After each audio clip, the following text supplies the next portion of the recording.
doctrine are designed to touch the lives of the masses and the youth for full delivery by the time the administration closed 100 days in office.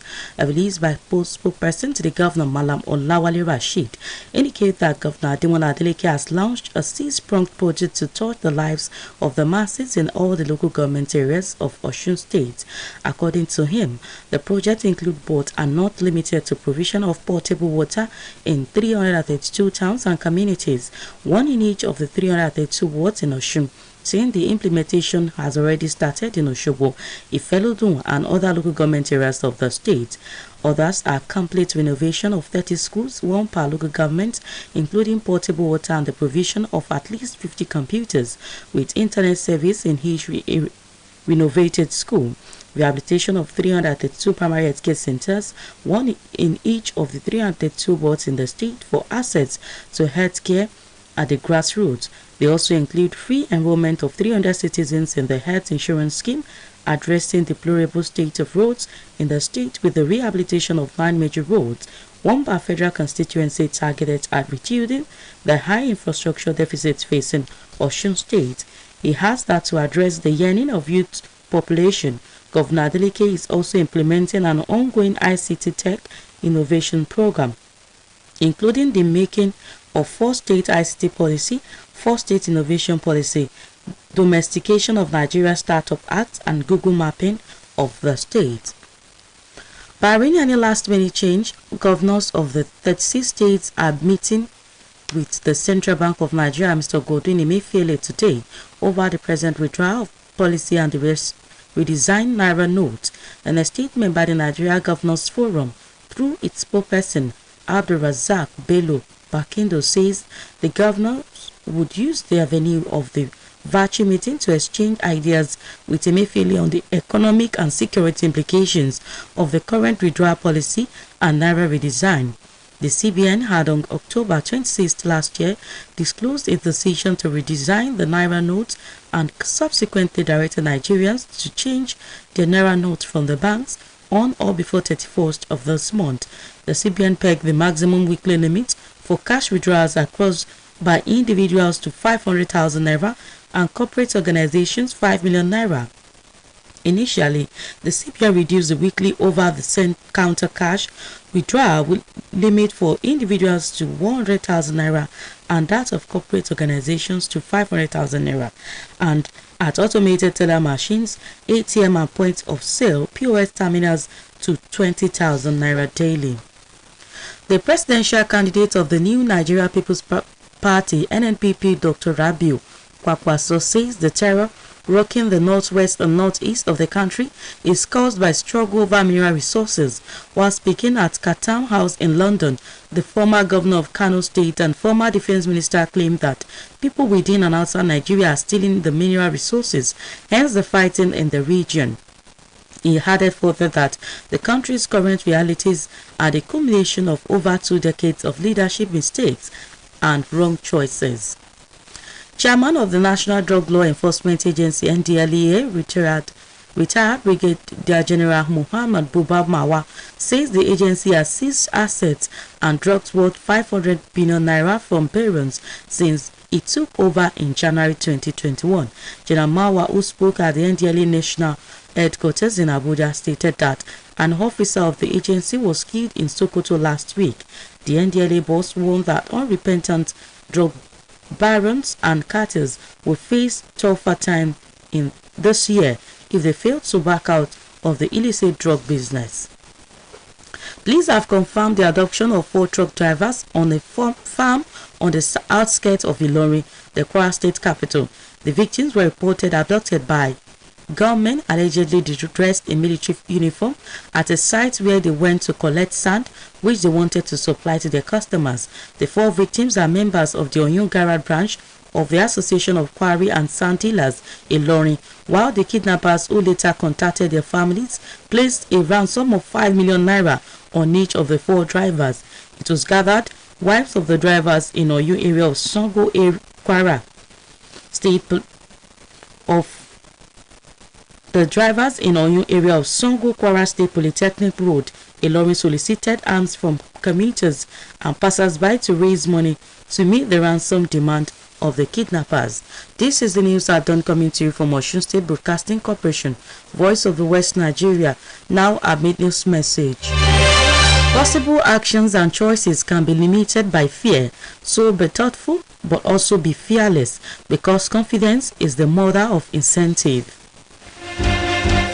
An inspector placed in Indiogoro Divisional Headquarters, whose identity could not immediately be ascertained, has reportedly been killed in Aba, the commercial nerve of Abia State, in a gun duel between a team of police officers and group of gunmen. It was gathered 2 members of the gang of gunmen were killed by the police team, while others said to have sustained and escaped with degrees of gunshot injuries in the melee. Residents reported were quoted as saying they could not sleep overnight as policemen invaded the area to conduct a massive arrest of residents, adding that massive arrest was ongoing across Abia State. Abia Police spokesman Godfrey Ogbonna alleged the attackers were suspected to be IPOB, ESN members, stating that the officers were in the area for routine patrol and surveillance. The PPRO, who confirmed the death of the police inspector, also confirmed that a rifle is missing. A United States-based Nigerian professor, Marinus Uwunchukwu, and a woman identified as Charles Dunn have been found dead in Pittsburgh, Pennsylvania. Reports have said that they were found dead along Tonecrest Drive, Wilkins Township, Pittsburgh, after an alleged domestic disturbance. The Allegheny County Police said they received a call to check on the well-being of a couple inside their home, as a third party was unable to reach the male resident, and learned that the man had been stabbed while the woman remained inside the residence with a firearm. It was learned that the SWAT team made entry into the home and found a 59-year-old man and a 50-year-old woman dead. Police said both appeared to have sustained lacerations, and the woman sustained an apparent self-inflicted gunshot wound, adding that the incident is being investigated as a suspected murder suicide. Reacting to the development, spokesman of Duquesne Catholic University, where Iwunchukwu worked as an associate professor of theology until his death, Gabriel Welch, commiserated with family and friends of the late Dunn.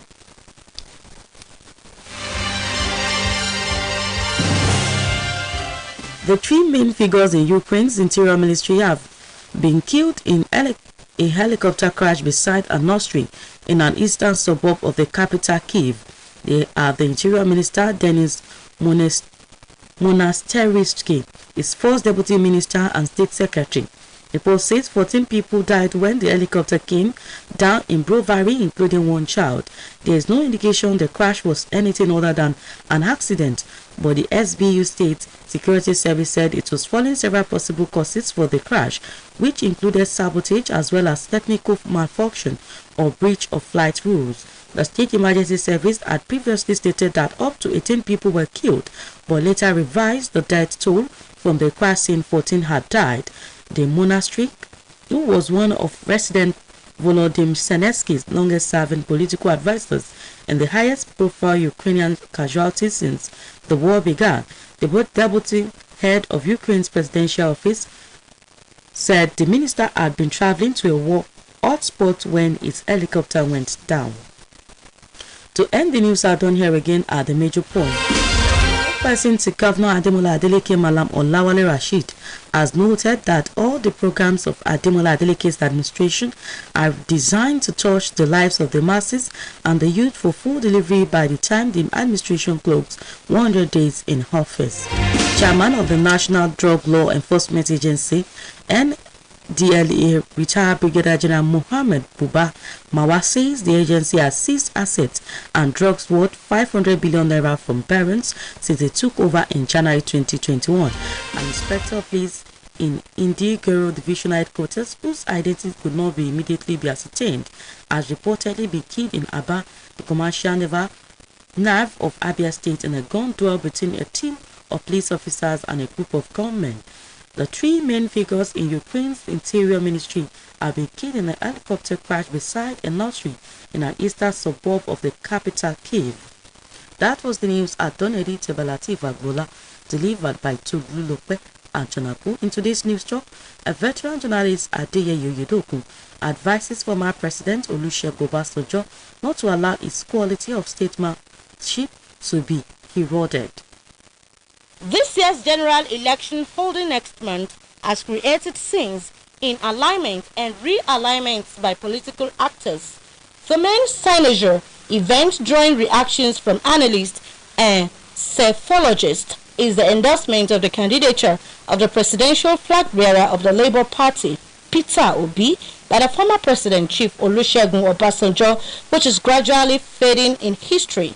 However, being a political issue, it keeps stirring opinions on the effects of the endorsement among the civil populace. It could be rightly asserted that Chief Obasanjo has his reasons for endorsing Obi above all other presidential candidates. According to him, Obi is far above all other candidates in terms of discipline, knowledge, and character. In the same vein, he has his distakes for other candidates. Wherever anyone says Obasanjo is entitled to his fundamental right of choice. However, his intervention in politics should not be forgotten. As military head of state, Obasanjo fashioned out a transition program in 1978, which led Nigeria to democratic governance. Nigerians were happy. The defunct political parties and their presidential candidates embarked on rigorous campaigns across the country, which had 19 states in the federation. The candidates were late Ibrahim Waziri of the defunct Great Nigeria People's Party, GNPP, late Alhaji Shehu Shagari of the defunct National Party of Nigeria, NPN, late Dr. Nnamdi Azikiwe of the defunct Nigeria People's Party, NPP, late Alhaji Aminu Kano of the defunct People's Redemption Party, PRP, and late Chief Obafemi Awolowo of the defunct Unity Party of Nigeria, UPN. Along the way, a clause was introduced that the Federal Electoral Commission, FEDECO, must ensure that the winner received majority votes in 2/3 of 19 states. In short, its transition program was thrown into mathematical field. Majority of Nigerians, including erudite professor of mathematics at the University of Lagos, late Ayodele Awojobi, believed that 2/3 of 19 states was 13. Already, Shagari and Awolowo were the leading candidates. Along the way, a frontline lawyer and member of the defunct National Party of Nigeria, late Chief Richard Akinjide, said it was not a question of mathematics but law. He argued that the winning candidate must secure majority votes in 12 states and 2/3 of the votes in the 13 states. The rest is now history. Thus, Alhaji Shehu Shagari was declared winner. There were various reactions, and an analyst, commentator, and one-time general manager of the defunct Daily Sketch,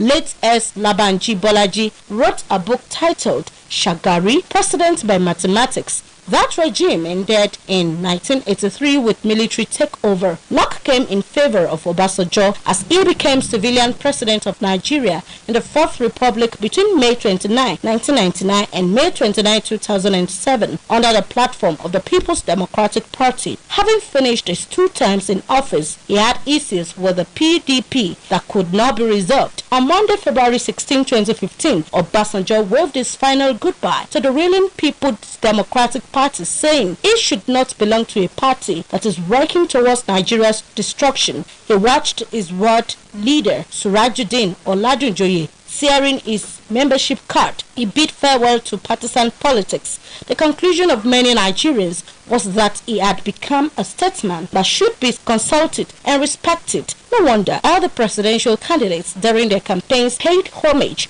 to him in his Ota village. Now that he has endorsed Peter Obi and perhaps carried the membership card of the Labour Party, he should have solid shocker absorber to withstand insults coming to him from those who oppose the Labour Party. His name, Olusegun, translated as God wins, must not be allowed to be soiled, nor his statesmanship quality eroded.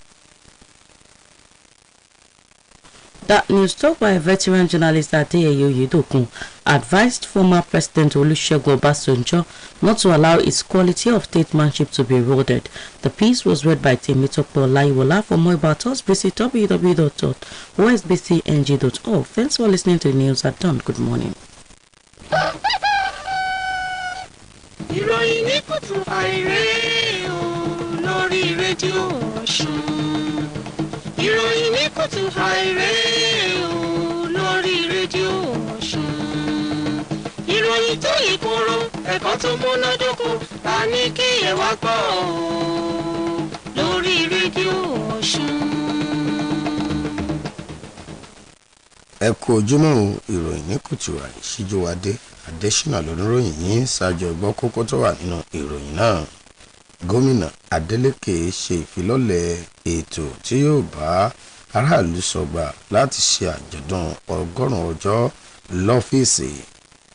Àjọ NDLEA wọ́n gba ẹrù bẹ́ẹ̀ ni wọ́n tún gba oògùn tówó rẹ̀ tó $500 bílíọ̀nù náírà.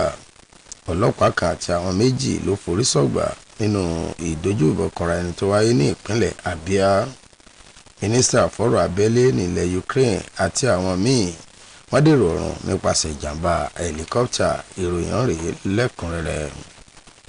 Gbogbo àwọn ètò tí gómìnà Adémọ́lá Adélékè gbé kalẹ̀ láti ṣe àyájọ́ 100 ọjọ́ rẹ̀ lọ́fíìsì olóníṣe pẹ̀lú àtìmáyédẹrùn fún àwọn aráàlú àti àwọn ọ̀dọ́ lápapọ̀. Àtẹ̀jáde láti ọwọ́ agbẹnusọ gómìnà Malam Ọláwálé Rasheed ló ti jẹyọ pé gómìnà Adémọ́lá Adélékè ṣe ìfilọ́lẹ̀ ètò ẹlẹ́ga 6 èyí tí yóò mú ìdẹ̀rùn bá àwọn aráàlú jákèjádò ìjọba ìbílẹ̀ tó wà ní ìpínlẹ̀ Ọ̀ṣun. Gẹ́gẹ́ bó ti wí, àwọn ètò ọ̀hún láti rí ìpèsè omi alábọ́dé jákèjádò 300 wọ́ọ̀dù tó wà ní ìpínlẹ̀ yìí. Bẹ́ẹ̀ ló jẹ́ kó di mímọ̀ pé ìjọba yóò ṣe àtúnṣe àwọn iléèwé pẹ̀lú àfikún pé iṣẹ́ ti bẹ̀rẹ̀ ní ìjọba ìbílẹ̀ Òṣogbo, Ìfẹ́lódò àti àwọn ìjọba ìbílẹ̀ míì.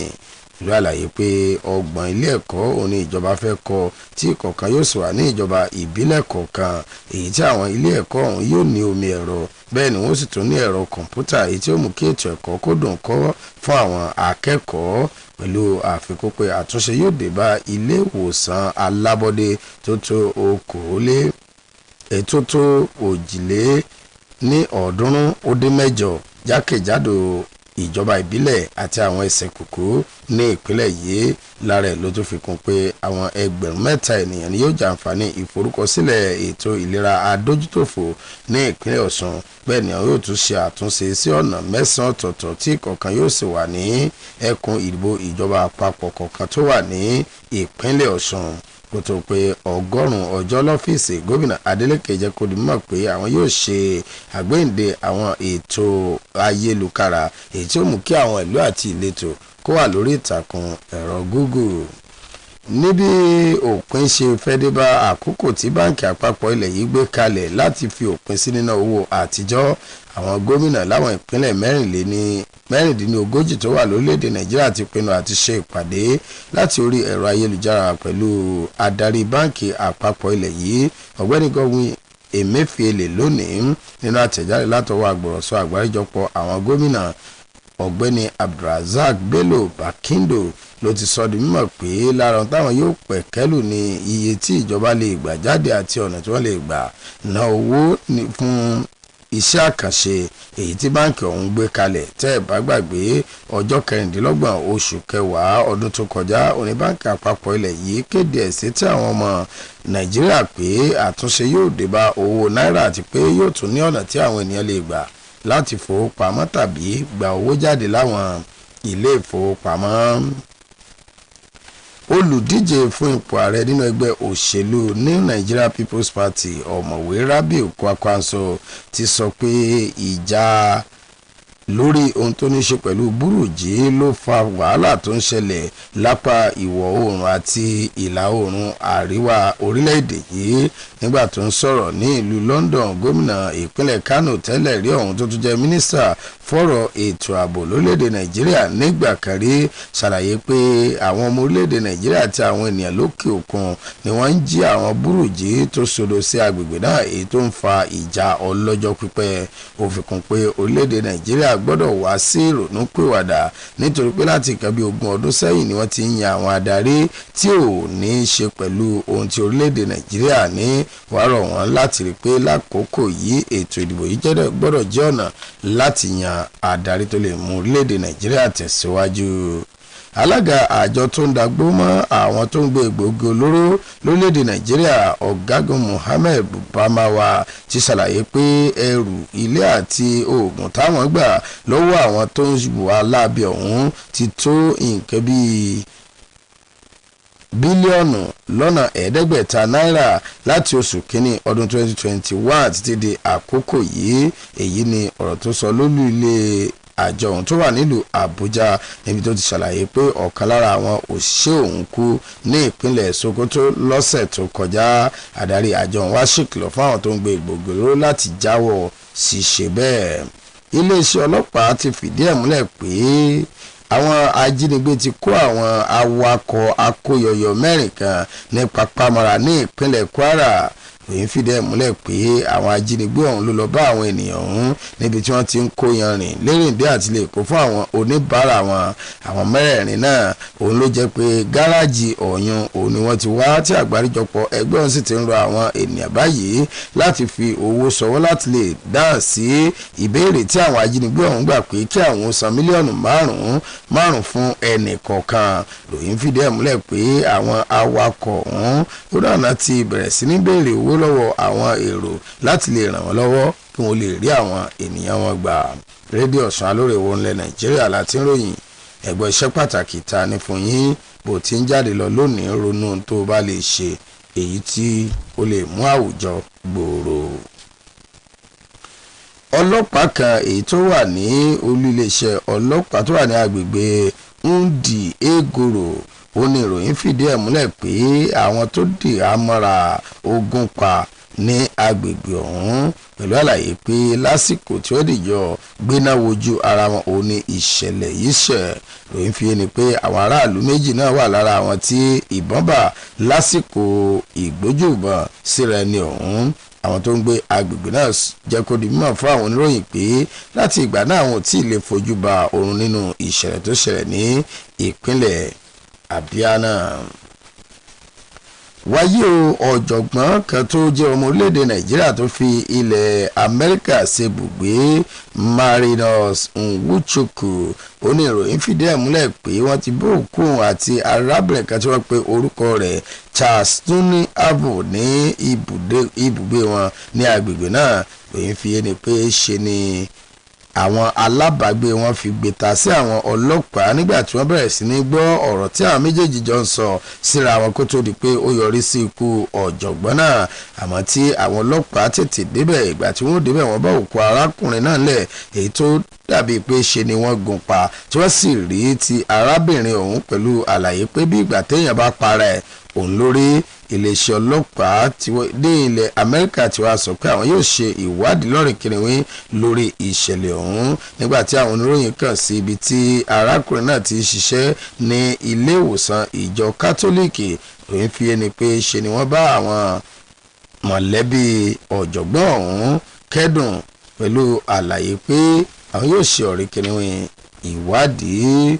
3 nínú àwọn ìkan ìṣèjọba ní ilẹ̀ Ukraine ló ti bá ọlọ́jọ́ pàdé nígbàtí ọkọ̀ helicopter wọn forí sọ̀gbà ní ààlà ìlú Kyiv tí í ṣe olú ìlú ilẹ̀ náà.